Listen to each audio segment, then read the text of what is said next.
Welcome to the show. Shh! Don't make too much noise. You never know what's out in the wilderness.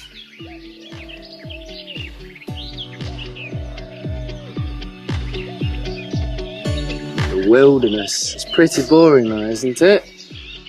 Well, luckily for you, I brought a little something. Hey, what's that? It's a zine. Cute, isn't it? But what is it? It's a small magazine made from one piece of paper. Cool. People make them on all sorts of topics. This one has a survival quiz. So, shall we see who knows more about surviving in the wilderness? Sure.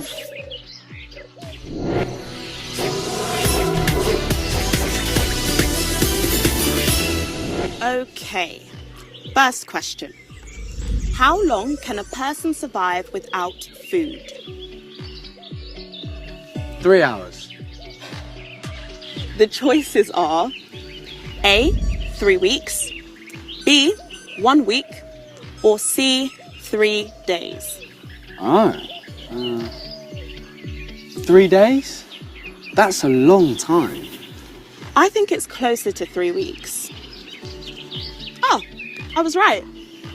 You can survive without air for 3 minutes and water for 3 days, but without food for 3 weeks. Next question. What should you do if you're in your shelter and tired? A, fall asleep. B, sleep, but only for short periods. Or C, stay awake. Was that 3 minutes? I think you can fall asleep. Me? No, I think that's the answer. Oh. I think you should stay awake. Let's see. Looks like I was right again. You should rest. Next, what's the best way to make water safe to drink? A, leave it in the sun. B, boil it. Or C, use water from a stream. I think water from a stream is safe. They're all okay, but actually it's safest to boil it. The stream could have a dead animal in it, so you need to check first. Let's see. Oh, you're right. That's cheating. Next question. What should you wear? Maddie, if you see a bear in the forest, what should you do? That's question 10, but okay. A, run. B, make noise and frighten it. Or C, walk away quietly. Which should we do? That's not how quizzes work, Ryan. No, Maddie. Which should we do? Walk away quietly.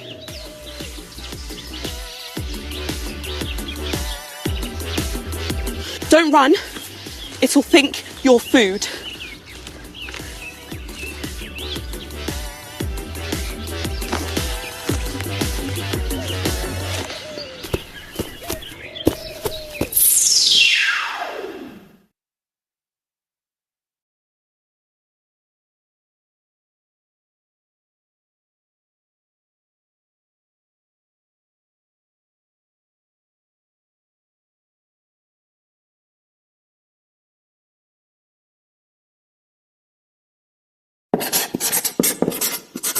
Conditionals.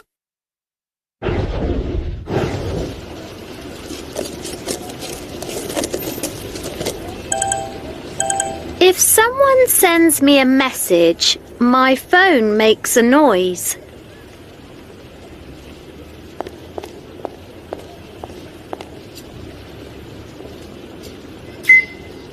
If I get lost, I'll look at the map on my phone.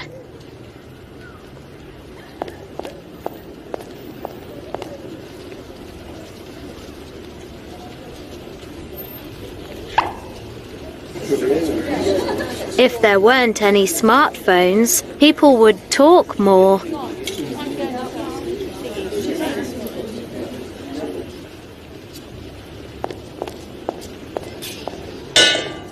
Ouch!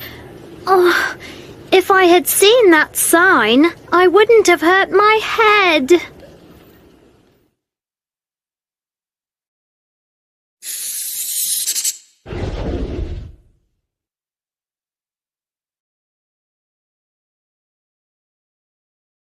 We use the zero conditional for facts and for situations that are always true.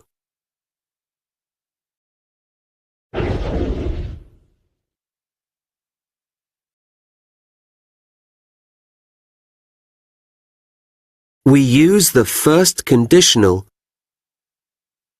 for situations that are possible and probable in the present or future.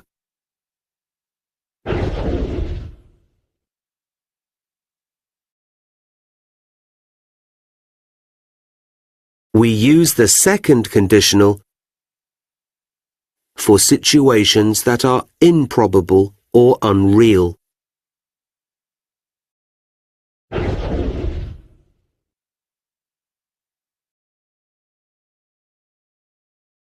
We use the third conditional for a hypothesis about a situation that didn't happen.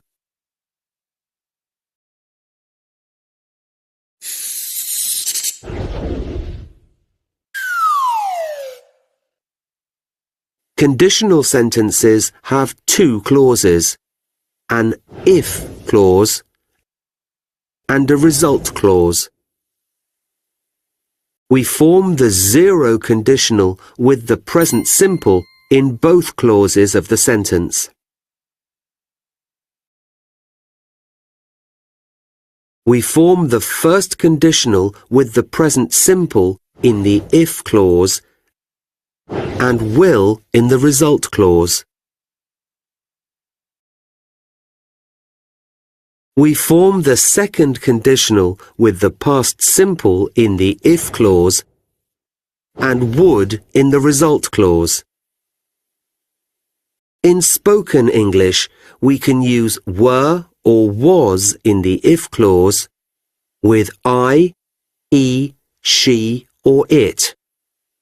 However, were is usually preferred in more formal language.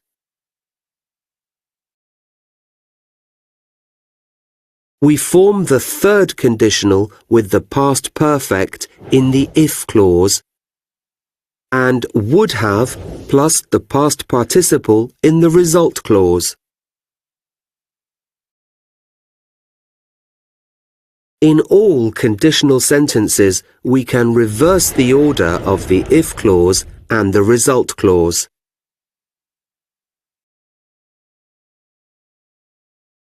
When the if clause comes second, we do not use a comma.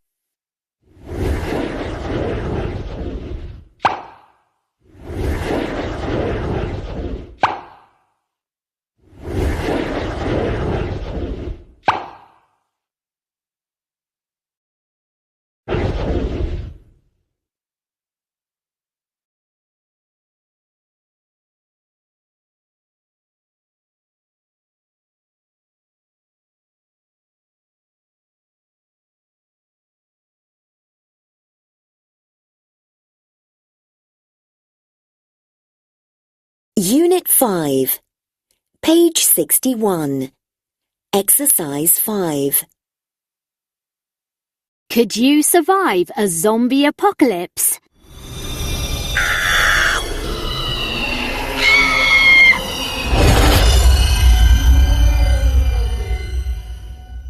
We've all seen zombies in films, but if there was a real zombie apocalypse, would you survive? Chris Davies, a science student at the University of Leicester, wanted to find out. He used a mathematical formula to show how fast zombies could take over the planet. The results were scary. The zombie apocalypse took just over 3 months.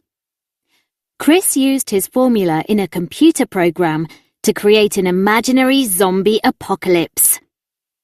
In this program, zombies infected humans with a virus that made them become zombies too.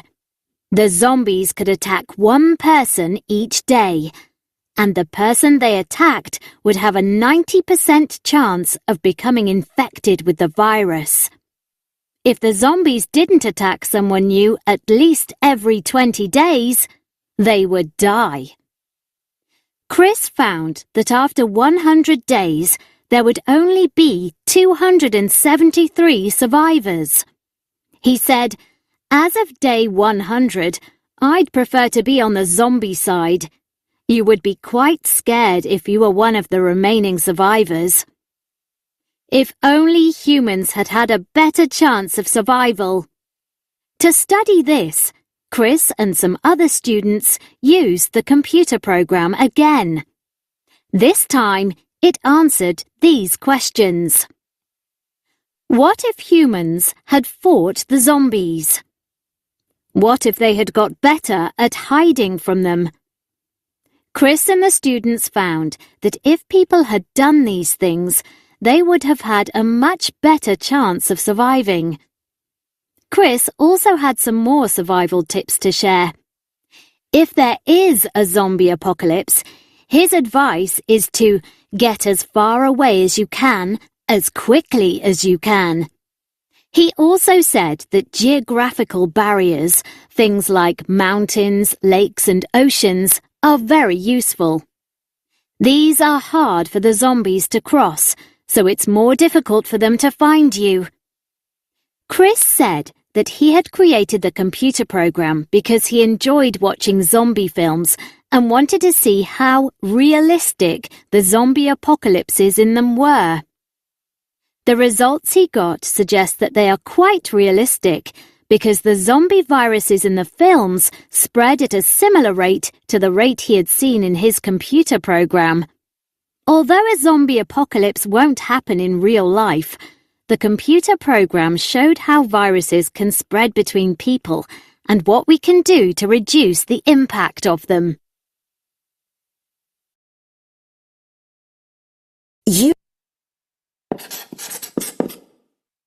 Third conditional.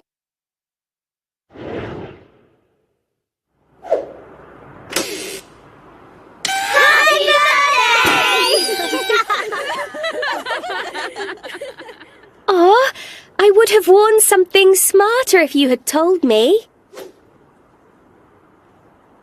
If I had told you, it wouldn't have been a surprise.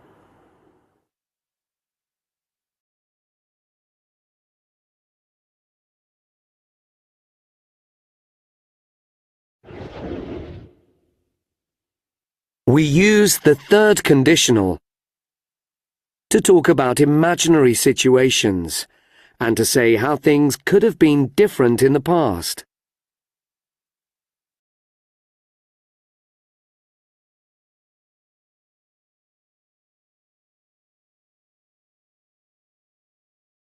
We often use the third conditional to express regret or criticism.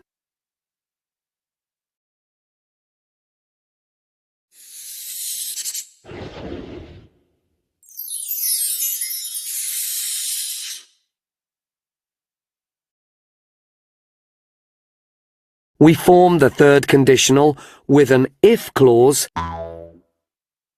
and a main clause. The if clause is formed with the past perfect. The main clause is formed by would have and a past participle. In spoken English, we often use short forms. We can put the if clause at the beginning or at the end of the sentence.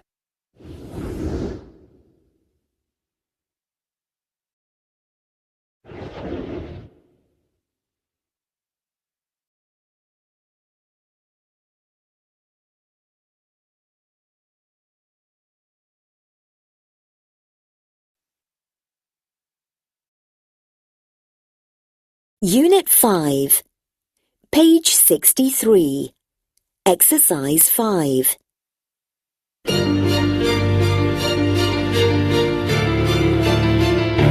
Welcome to the latest episode of Disasters That Changed the World, with me, Jamie Harris. Today, I'm looking at the explosion of Chernobyl, the worst nuclear disaster in history.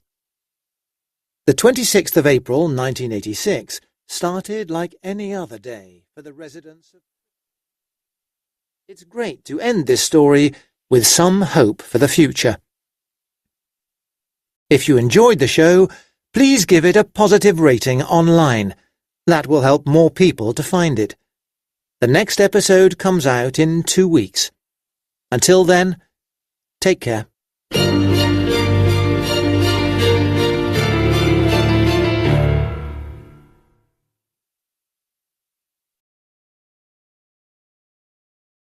Unit 5, page 63, exercises 6 and 7. The 26th of April 1986 started like any other day for the residents of Pripyat, a town in the north of Ukraine. However, an explosion at the nearby Chernobyl nuclear plant had happened during the night, and toxic radiation was already escaping into the air. By the evening, people knew something was badly wrong. The following afternoon, over 1,000 buses arrived at the town to take the residents to other cities, sometimes hundreds of miles away. They were given 1 hour to pack, and they had to leave most of their belongings behind. The residents thought that they would be allowed to return in a few days, but it never happened. Soon there was an exclusion zone of 30 kilometres in every direction around Chernobyl, and over 300,000 people had left the area forever. Life was hard for people from Pripyat. They'd lost their homes, their possessions, and often their friendships. Many people were unable to contact friends from back home for years. They worried about their health, and a lot of them developed illnesses years after the explosion. For a long time, entry to the Chernobyl exclusion zone was strictly prohibited. But some residents have been allowed to return to their homes in rural areas despite the risk. There is now a giant 108-metre-high arch made of steel covering the place where the explosion happened. It will stop all radiation from escaping for over 100 years. And tourists have also started to come to the area. Most of these want to visit the ghost town of Pripyat. It's a strange and sad experience. There are school classrooms with books on tables, hospitals with children's toys, and a fun fair which no one ever used. The opening was planned for the 1st of May, just 5 days after the explosion. However, they also find a region that is rich in animal life, including wild horses, lynx and wolves.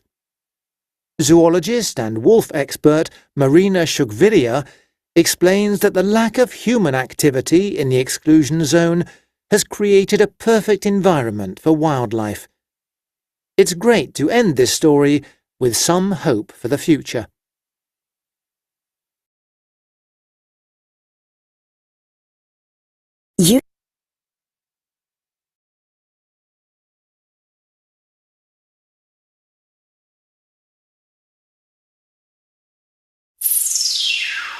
Wow, our first escape room experience. It was awesome. Don't you agree, guys? Absolutely. Great fun. Yep, it was amazing. I really liked the historical theme with all the old books and furniture. I agree. The old house was great. And I loved finding all the keys and clues and codes. We did quite well in the beginning, in my opinion. We found loads of clues. Yep, we were really fast. It's just that we didn't get out in time. We didn't actually escape. Yes, That was a real shame. We nearly made it. Well, we would have escaped if we hadn't lost the last key. If you hadn't lost it, you mean? You can't say that. I didn't lose it. It was you who had it last. I didn't. I gave it to you. I would have remembered if you'd done that. You are so annoying. You're the annoying one. Hey, you two. Don't you think it was Jess who lost it? I tell you, I didn't. Hey, guys, it's okay. We had a great time, remember? Yep. As far as I'm concerned, it doesn't matter that we didn't escape. I disagree. That's the whole point. Agreed. Play to win. At least you're agreeing with each other now. That's true. Let's forget it, Liam. Sure. Lots of people don't escape first time. Perhaps you're right. So, what do you think about trying it again soon? Yes, great idea. I'm sure we can get out next time. Sure, good plan. But hurry up. We're going to Jess's to watch a movie, aren't we? Oh yes, what shall we watch? I know. The Great Escape. It's a classic. Or Madagascar Escape to Africa? I know. Escape from New York. Oh, ha ha, very funny. Come on.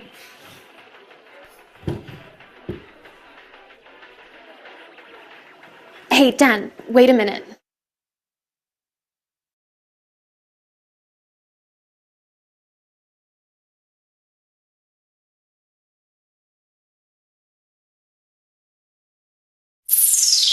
Gosh, they're both so competitive, aren't they? I played Monopoly with them once. It was exhausting. I hope the next escape room experience goes better. I'm sure it will because, Dan, look what I found in my pocket. Emma, is that the last key? How did it get in your pocket? I honestly don't know. Oh dear, I'll have to take it back. I wouldn't tell Liam and Jess if I were you. You're right. That'd kill me. There'd be no escape from them. Huh! It was you.